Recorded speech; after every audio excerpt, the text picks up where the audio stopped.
Laporan ke Bareskrim itu bukan pembelaan anak, itu drama cari panggung. Kang Deddy Mulyadi dikritik karena ngirim anak-anak bermasalah ke barak militer. Lah, justru itu bentuk tanggung jawab moral seorang pemimpin. Anak-anak yang udah nggak bisa diarahkan di sekolah umum dikasih ruang pembinaan. Bukan dihukum, tapi dibina. Lalu ada yang teriak pelanggaran HAM. Lucu. Coba mikir pakai otak waras. Anak-anak ini bukan ditelantarkan, bukan disiksa, tapi justru diarahkan biar punya disiplin, punya masa depan. Negara ini bukan tempat bebas semaunya, ada aturan, ada tanggung jawab sosial. Tapi ada yang malah ngaku-ngaku peduli HAM, lapor ke Bareskrim, padahal niatnya bukan bela anak, tapi pengen viral, pengen disorot. Adhel Setiawan itu siapa? Wali murid? Ya silakan kritik, tapi jangan main tuduh. Seolah-olah Deddy Mulyadi ini diktator.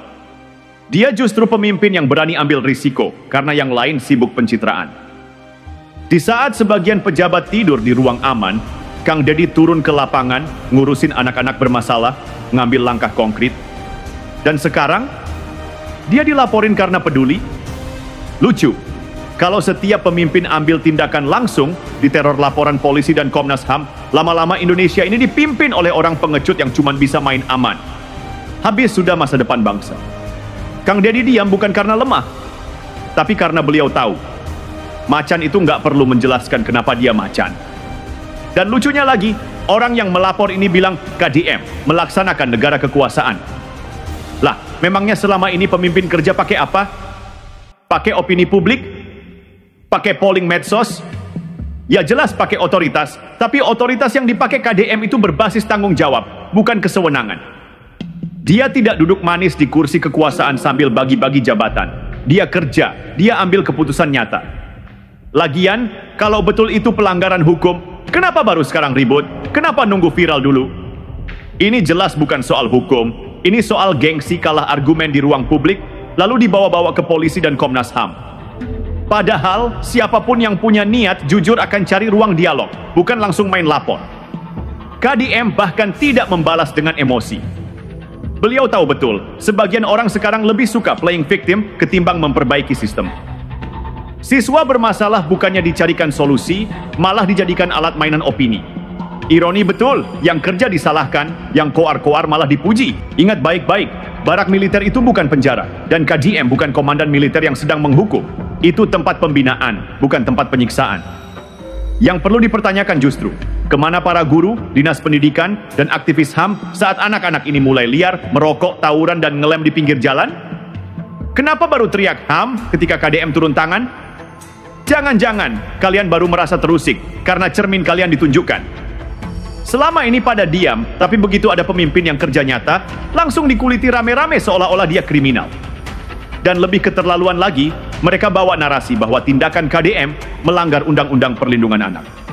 Lah, undang-undang itu dibuat bukan untuk membiarkan anak-anak jadi liar tak terkendali, tapi untuk melindungi masa depan mereka.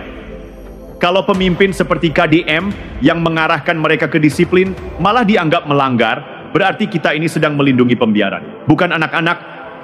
Tindakan seperti ini berbahaya karena mengirim pesan ke masyarakat.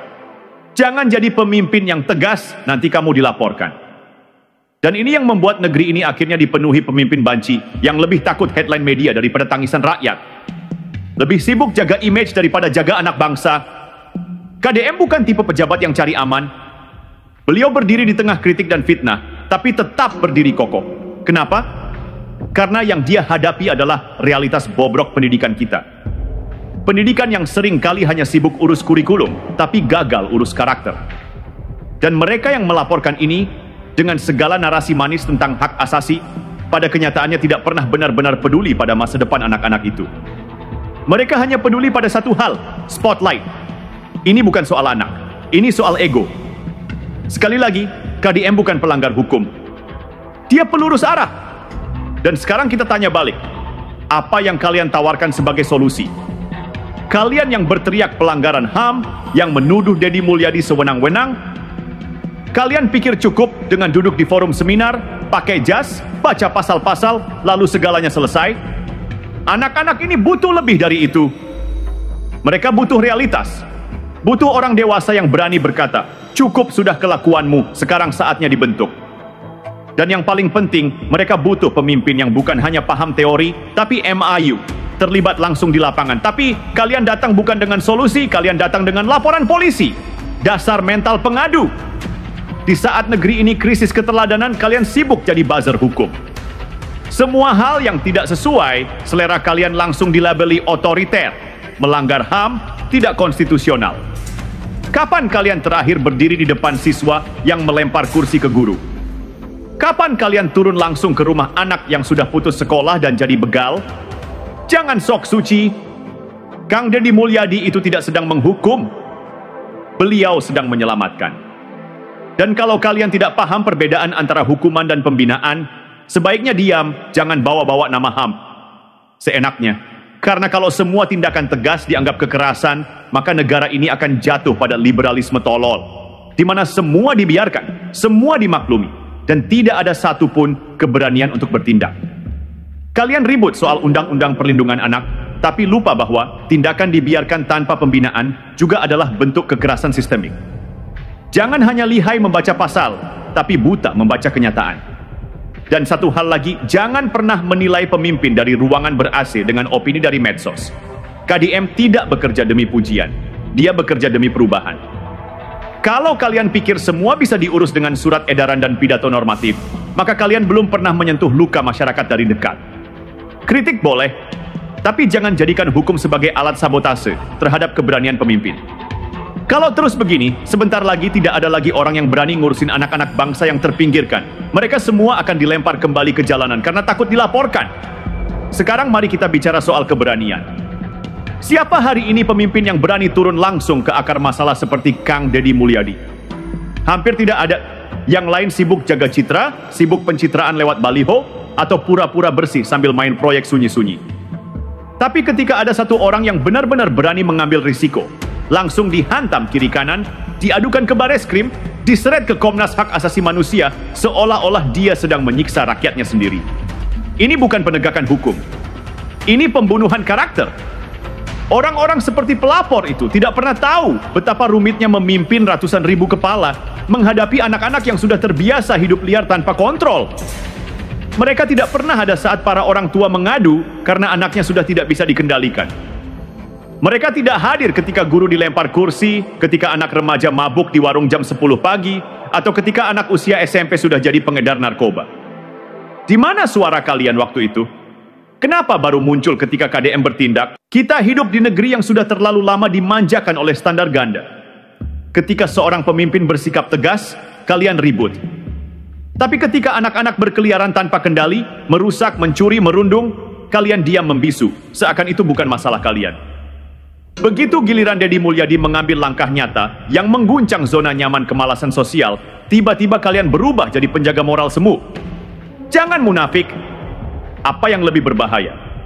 Barak pembinaan yang membentuk kedisiplinan atau masyarakat yang membiarkan generasinya tumbuh tanpa nilai dan arah? Tapi sayangnya, sebagian dari kalian sudah terbiasa hidup dalam paradigma kelembekan semu, di mana anak tidak boleh dibentak, tidak boleh ditegur, dan tidak boleh diberi batas. Lalu bagaimana jadinya negara jika semua generasi dibesarkan tanpa garis tegas antara benar dan salah? Kalian menggugat atas nama Undang-Undang Perlindungan Anak. Tapi kalian hanya menghafal pasalnya, bukan semangatnya. Kalian kutip pasal 76H yang melarang hukuman fisik dan perlakuan kejam terhadap anak. Tapi kalian tidak mau pahami konteks bahwa pendekatan tegas bukan selalu kekerasan. Mengirim ke barak militer bukan berarti menghukum secara brutal, tapi menyelamatkan anak dari kehancuran yang lebih besar. Jangan samakan barak militer dengan penjara. Di barak itulah mereka dilatih bangun pagi, disiplin, menghormati orang tua, dan mengenali batas hidup. Hal yang justru tidak pernah mereka dapatkan di rumah, yang penuh pembiaran, atau di sekolah yang sudah kehilangan wibawa karena sistem yang memanjakan. Dan sekarang yang kalian ganggu adalah pemimpin yang benar-benar berani melakukan itu. Kalian sedang melawan seseorang yang hatinya ditempa oleh rakyat, bukan oleh suara survei. Deddy Mulyadi tidak butuh panggung. Dia sudah cukup dikenal. Tapi ketika dia memilih langkah tak populer demi menyelamatkan masa depan anak-anak, kalian datang dengan kertas laporan dan kalimat penuh tudingan seolah-olah beliau musuh rakyat. Apa kalian tidak malu? Apa kalian tidak takut menjadi bagian dari sistem yang mendorong bangsa ini masuk ke jurang dekadensi moral? Coba tunjuk satu tokoh lain yang lebih konsisten daripada KDM dalam menyentuh lapisan masyarakat bawah. Yang turun ke pasar, ke sekolah rusak, ke rumah warga, ke anak-anak yang sudah dianggap sampah oleh masyarakat. Bahkan banyak dari anak-anak itu yang berubah justru karena disentuh oleh kebijakan KDM yang keras tapi penuh cinta. Tapi kalian, para pengkritik sok suci, datang hanya untuk merusak. Bukan menawarkan solusi, bukan membangun wacana yang kuat, tapi menyebarkan ketakutan agar tidak ada lagi pemimpin yang berani mengambil keputusan berisiko tinggi demi kebaikan jangka panjang. Kalian sedang membunuh keberanian. Dan bangsa ini akan merana jika semua orang seperti kalian. Sekarang mari kita bongkar mentalitas di balik pelaporan ini. Orang yang melaporkan Deddy Mulyadi seolah merasa paling benar, paling tahu isi undang-undang, dan paling peduli pada anak-anak. Tapi sayangnya, mereka hanya muncul ketika sorotan kamera menyorot, ketika narasi viral menguntungkan nama mereka. Di luar itu, nihil kontribusi. Apa yang sudah kalian bangun? Mana sekolah yang kalian selamatkan? Mana anak-anak yang kalian bimbing agar tidak rusak oleh zaman? Tidak ada.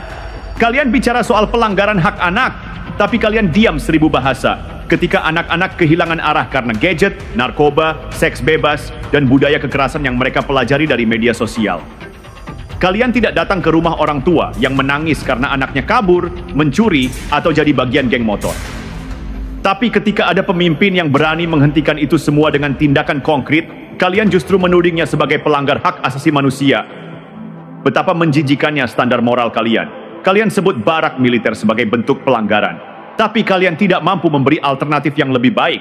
Cuma bisa mengkritik, melaporkan, menghina, lalu bersembunyi di balik teks undang-undang. Padahal, Undang-Undang Perlindungan Anak bukan tameng untuk menolak semua bentuk pendidikan keras. Itu bukan pasal yang dibuat untuk membungkam kepemimpinan berani. Itu adalah landasan agar anak-anak tidak disiksa, bukan agar mereka hidup tanpa disiplin. Apa kalian ingin anak-anak bangsa ini tumbuh dalam dunia di mana tidak ada yang berani menegur mereka? Tidak ada yang membentuk karakter mereka? Tidak ada yang membimbing mereka ketika mereka mulai menabrak norma? Negara ini tidak butuh pemimpin yang lembek. Negara ini butuh pemimpin seperti Deddy Mulyadi yang tidak takut dianggap keras ketika sedang menyelamatkan generasi. Dan ingat baik-baik, setiap pemimpin besar di dunia ini pernah dibenci saat mereka mengambil keputusan yang tidak populer. Tapi mereka tetap berdiri, karena mereka tahu sejarah tidak pernah menulis nama pengecut. Kalian bisa laporkan KDM kemanapun, tapi kalian tidak bisa memenjarakan integritas dan ketegasannya.